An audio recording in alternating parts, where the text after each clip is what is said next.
माझं सोलापूर न्यूजमध्ये आपल्या सगळ्यांचं स्वागत। सोलापूर जिल्ह्यामध्ये शनिवारी सकाळी 7:30 ते सायंकाळी 4:30 पर्यंत जिल्हा परिषद व पंचायत समित्यांसाठी मतदान होणार असून या पार्श्वभूमीवर मतदानाच्या आदल्या दिवशी म्हणजे शुक्रवारी जिल्ह्यातील 2758 मतदान केंद्रावर मतदान साहित्य तसेच नेमण्यात आले असून अधिकारी व कर्मचाऱ्यांच्या वाहतुकीसाठी 351 बसगाड्यांची व्यवस्था करण्यात आली आहे।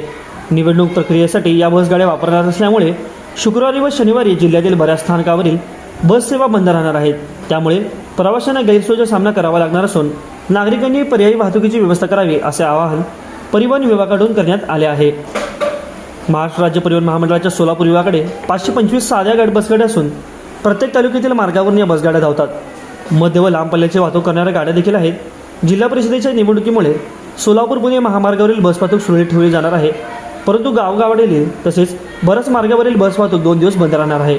7 फेब्रुवारीला मतदाना दिवशी सुट्टीच असणार आहे, पण शुक्रवारी निवडणुकीत साहित्य व कर्मचाऱ्यांना मतदान केंद्रापर्यंत पोहोचवण्यासाठी बस जाणार असल्याचे प्रवाशांनी सांगितले असून रविवारपासून नेहमीप्रमाणे त्या मार्गावरील बस त्यांच्या वेळेत धावतील असे परिवहन अधिकाऱ्यांनी सांगितले आहे। माझं सोलापूर न्यूज या यूट्यूब चॅनलला सबस्क्राईब करा आणि बेल आयकॉन प्रेस करायला विसरू नका।